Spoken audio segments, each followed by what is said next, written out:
नमस्कार मित्रांनो. तर गवत आणून ठेवलं इथं बैलगाडीत. आता दुपारून 3:30ला कुट्टी करायची लाईट आल्यानंतर. आणि जनावरं सगळे बांधलेत सावलीत. इकडं सावलीत बांधलेत जनावरं. तर आई आता बुंदी बनवते. तर कर फास्ट पण करू शकतेस तुझंच करायचं. तर आईने इकडं बुंदी बनवूनच ठेवलेली, पण इकडे शेवटी थोडी कलरची करते बुंदी आई.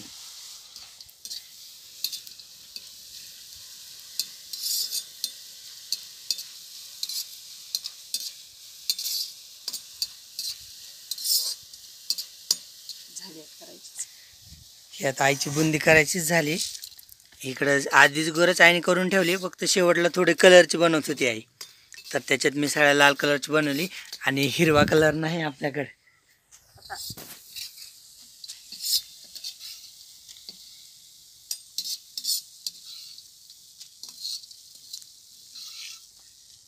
आणि आई चुलीवरच बनवती बुंदी. आता आईची ही ह्या 2-3 महिने तिसरी वेळेस बुंदी बनवायची.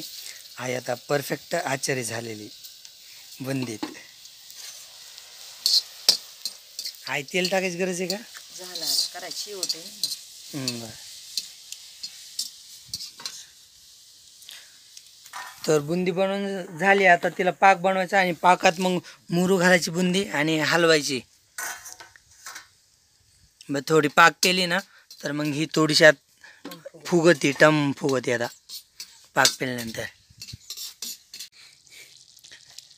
आता आईने पाक बनवलेला आहे त्या चुलीवरती आणि इकडं आई टेस्ट करते त्याला, म्हणजे गोळी बनती का पाण्यात टाकून. बनती काही बनती का? नाही बनती गोळी, पण साखर आहे ना, साखर विगरली नाही. साखर विगरली ना, तर ह्याच्यातली साखर विगरली नाही. आता पाक साखर विगरली आणि पाक बनला ना तर मग ही बुंदी त्या भगुण्यात टाकायची आणि हलवायची. आणि इथं बाहेर हलवायची, म्हणजे तिला वार पिऊन द्यायचं थोडं, म्हणजे ते फुगते.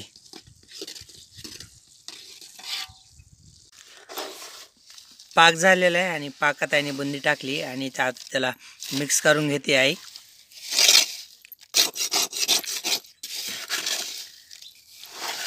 आता जेव्हा बुंदी फुगल ना तेव्हा आणखीन वर येते बुंदी.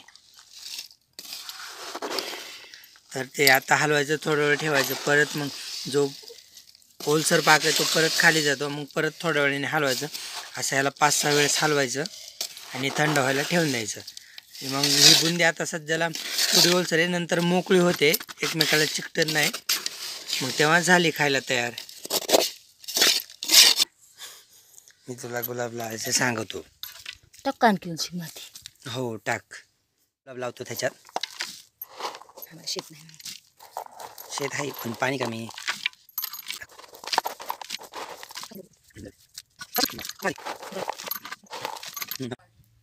मटक्यात आता लावलाय गुलाब. हा गुलाबी गुलाब आहे. आता हे बघा, मी मागच्या व्हिडिओ दाखवलेलंच फांटी ही. तर हे फुलं कशी तोंड बंद आहे ह्यांचं. तरी बरोबर रात्रीच्याला 7 वाजता उघडतात. 7 पावणे 7ला आहे. तर एवढा बहार आहे ना, तोपर्यंत हे फुलं ह्यालाच राहणार. मग एवढा बहार झाल्यानंतरच पडतात फुलं हे. त्यांना पण पाणी पाजून इकडं बांधलंय. तर यांची परत मस्ती चालू झाली. मी आता हे शेण पडलेलं ओढून घेतो पाठीमागे. ते पक्षी कोणता असेल त्याची मान बघ ना, पाठीमाग होती तशी. आता इकडं बोरं खायला आलोय मी.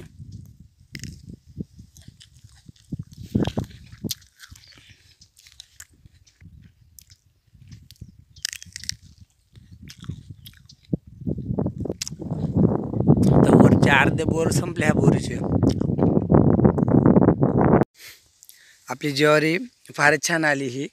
तर हिला आता कंस पण पूर्ण निचवलेत आणि दाणे भरायला चालू होतील 1-2-4 दिवसांनी. तर पाखरं आतापासूनच ह्याच्या येऊन बसतात आणि दाणे भरले की मग खायला चालू करतील. आणि आपल्या भागात एवढी मोठी ज्वारी म्हणजे आणखी निसवली नाही कोणाची ना, मग जी अगोदर निसवती ज्वारी तिला फारच खातात पाखरं. जनावर आज इथं पडकात बांधलेत. तर गंगा विजय तिकडंच बांधलेत मी लिंबुण्यात. परंतु वृंदा आणि बाकीचे हे इकडं बांधले जरशा गाय इथे हौद फारच खाली गेला होता. बोर चालू करून आलो आहे. तर आता भरेल हौद अर्ध्या तासात.